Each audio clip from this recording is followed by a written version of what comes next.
Good morning. Good morning. Good morning. Good morning. What day is it? Is it Tuesday? Happy Tuesday. Happy Tuesday. So y'all know I'm doing a 4-day challenge this week to talk to my taxpayers in reference to different things about tax credits, tax deductions, what's going on this tax season. And I'm not going live on this page tomorrow because I'm going live on my tax page, my business page tomorrow to do tax talk with Gwen, which is the same thing we're doing right now. But at any rate, let's talk about, and I think I put a video out. I don't remember if, who is that? I don't remember. It's somebody I might know. They're going to have to wait. I don't remember if I did it or not on my other page, but if not, I'm gonna do it. I think I did it already. But let's talk about at what age you are supposed to stop claiming your dependent, or if you're stop claiming your dependent too early, and that happens a lot with a lot of y'all. So this is the difference about a tax pro doing your taxes and you doing your taxes yourself. Because when a tax pro do your taxes, our job is to know the law. And a lot of y'all are doing y'all taxes wrong because y'all don't know the actual law. Y'all answering questions and then you might not really even be answering the questions right. But that's no here, no there. So age-wise when it comes to your dependent. So every tax credit has different qualifications.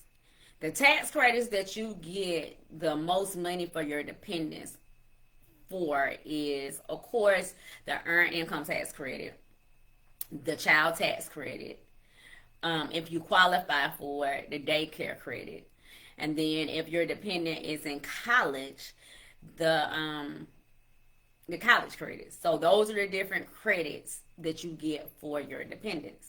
Now again, it depends on a lot of factors as far as whether you qualify for those credits or not. So usually, if your dependent is 18 or younger, they're in school or they're babies or they're in daycare.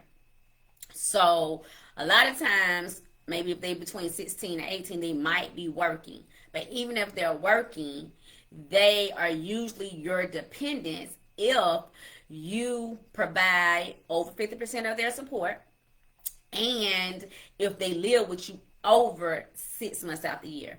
That's why when you say, oh, well, they live with their daddy half the year, they live with me half the year, then when you say that, you're not meeting the test. The test is over 6 months out the year. So that's why when a lot of you will be claiming head of household, you really don't supposed to be claiming head of household because you have not met the test. So with the depends again, 18 and younger, usually in most cases, if they live with you over 6 months out the year, 9 times out of 10 you're gonna meet the rest of the test. So for most of the credits you qualify for, and you should be claiming them, even if they go to work. So if their age is 16 to 18 and they go to work, they have their own, good morning, Gary, they have their own job, you still are supposed to claim them. The only how you're not claiming them and they still live with you is if they provide over 50% of their own support. And over 50% of their own support for the IRS purposes is them paying rent, a mortgage, paying for their own food, paying for their insurance, paying for the utilities, paying for their insurance. That's the things that you look at and calculate to determine whether or not they're paying over 50% of their own support. If they're paying their own car note, that don't count. If they're paying their own car insurance, hey Erica, that don't count. It's those different things that I just listed are the things that are considered to determine whether or not they are paying over 50% of their own support. So 18 and younger, yes, you need to be claiming them. I don't care if they 16, 17, 18. Now, when they turn 17, you do lose a credit for them. Okay, that's the child tax credit. You lose that credit for them. So anybody who had a dependent that turned 17 in 2025, you're gonna come up short when you come file your taxes. Okay, you're gonna either owe more money or your refund is gonna be less, possibly because your dependent turned 17 in the tax year, which was last year. But just depends on your income, because again, all these credits is determined by a lot of times how much money you actually make. So depending on your income, even though you might lose the child tax credit, you still supposed to claim that dependent because you get deductions for them, and depending on your income, you might qualify for earned income tax credit for them. And everybody know earned income tax credit is the bigger credit. It's not child tax credit. But it can affect people who lose the child tax credit. Now, what about those grown children that still live with y'all that are possibly full-time students?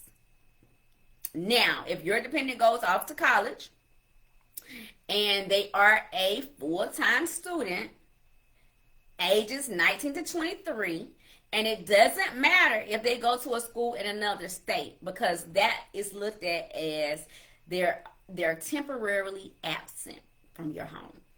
So that means they still live with you.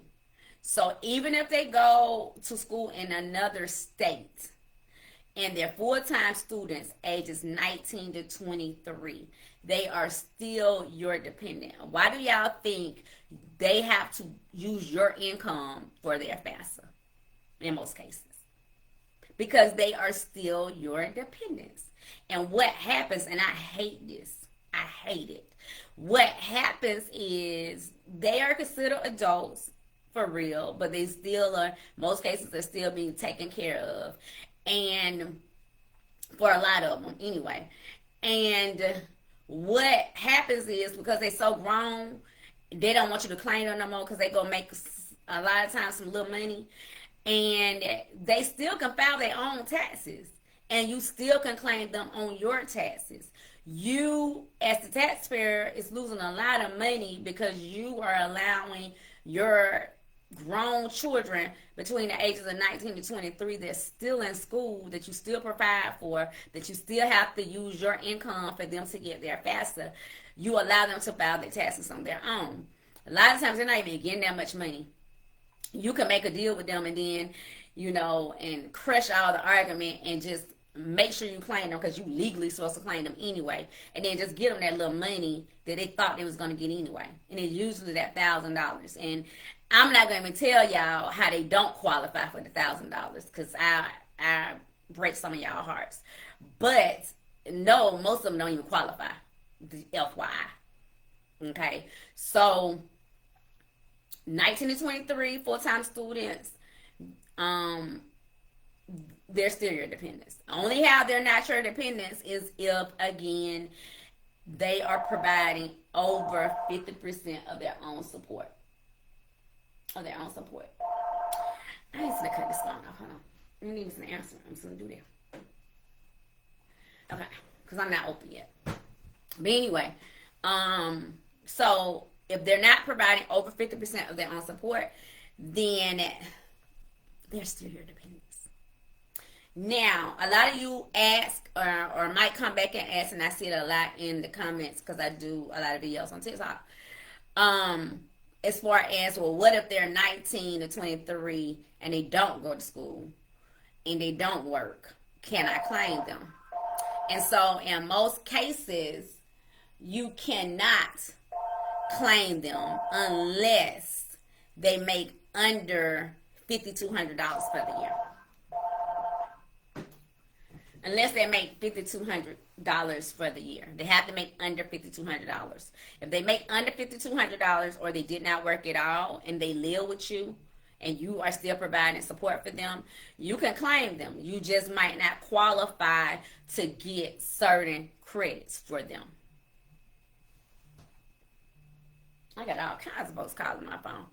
you just might not qualify for certain credits for them, but you can possibly claim them and get some deductions for them.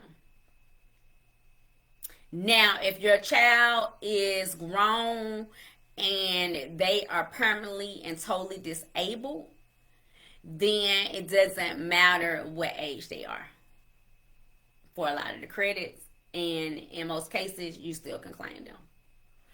So I think it's important for you to kind of wrap your mind around whether or not you qualify to claim your dependent or not. Now, what the uproar like in the tax community is in reference to people who are claiming, hey Tiffany, people who are claiming dependents that they don't supposed to claim. And so y'all know ultimately for 100 years or since taxes has been here, of course, people try to claim other people dependents.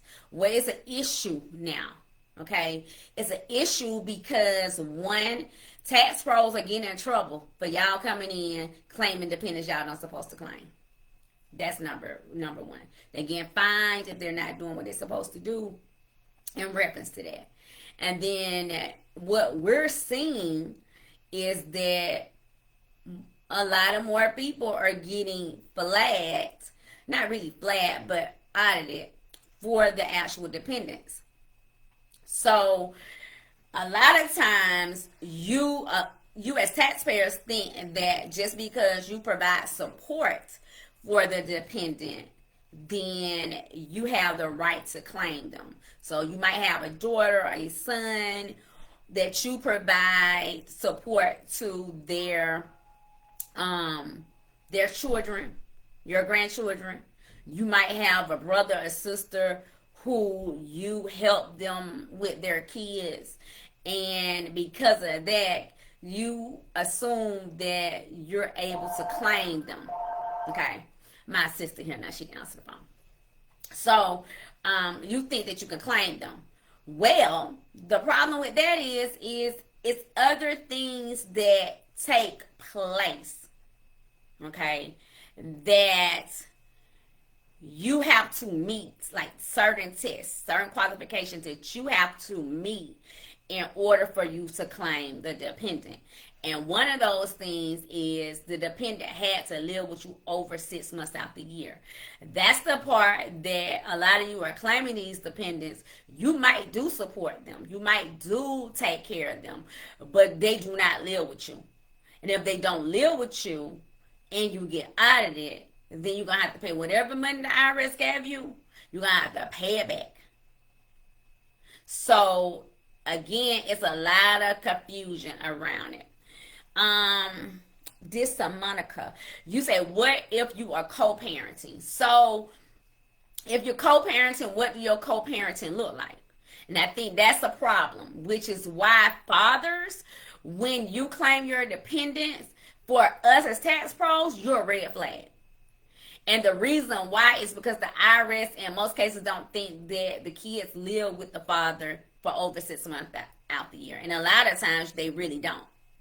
So because you pay child support or because the mother is allowing you to claim the dependent, it doesn't necessarily mean that you are supposed to claim the dependent. Because again, it's about meeting tests. So co-parenting could be the kids stay with you all week, the mother all week, and then they come stay with you on the weekend. Well, guess what? If you add that up, the dependents live with the mother for over 6 months out the year. So that means that she's supposed to claim them. Why? Because in most of the tests for most of the credits, the requirement is they live with the taxpayer or whoever's claiming them for over 6 months out the year.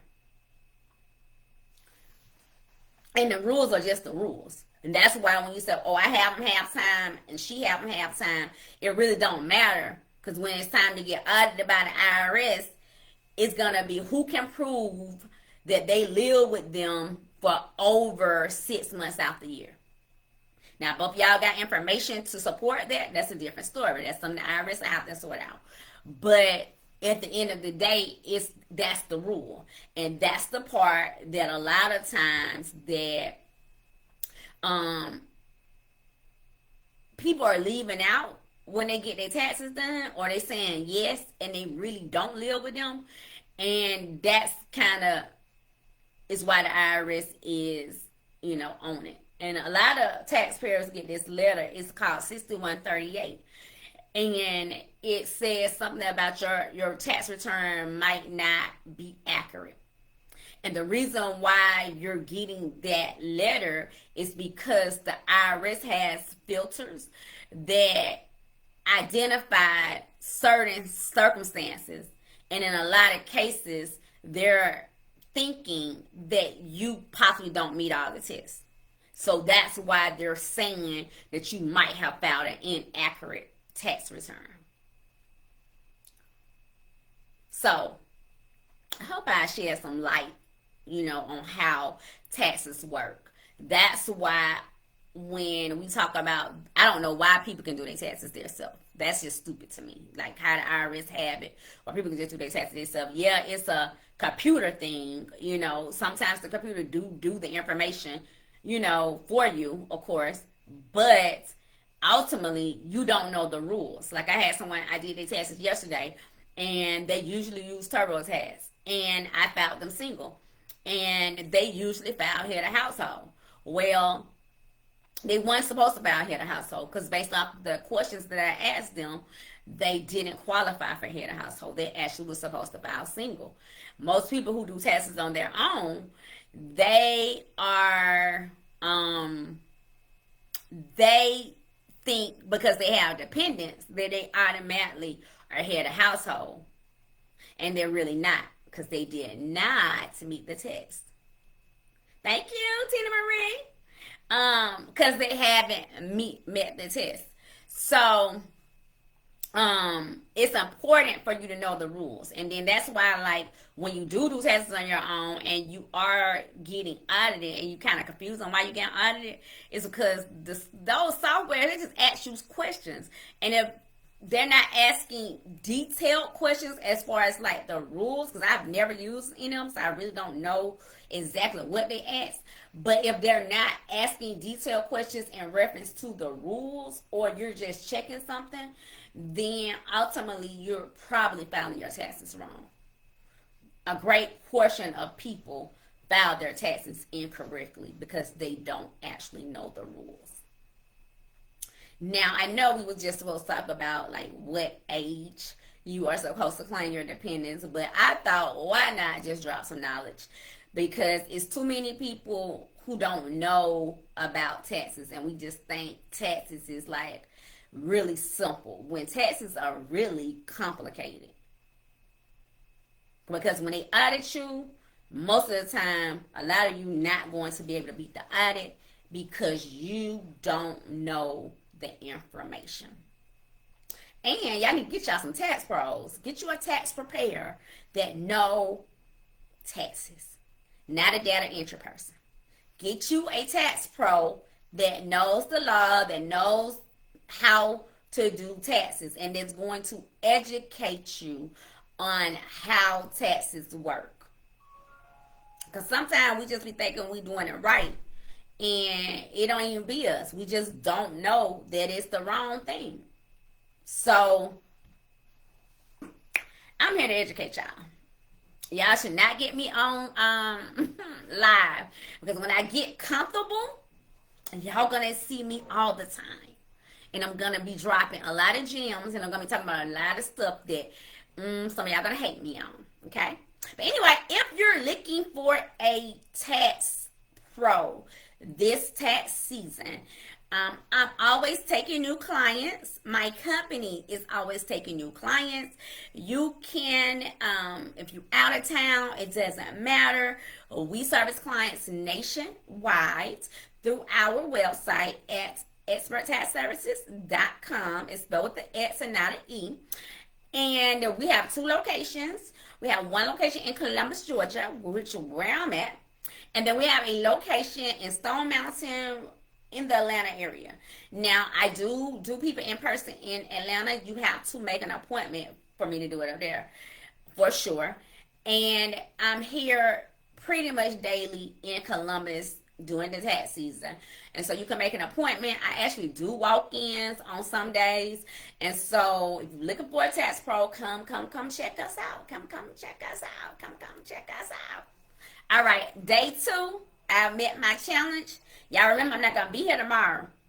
Now, if y'all want to hear what I got to say tomorrow, yes, I do people in Texas. I have a lot of clients in Texas, actually. I'm not going to be on this page tomorrow. I'm going to be on Xpert Tax Service page tomorrow doing my weekly live video. But I'll be back here on Thursday. Okay? I'm going to make this week do what it do. All right. Bye, y'all.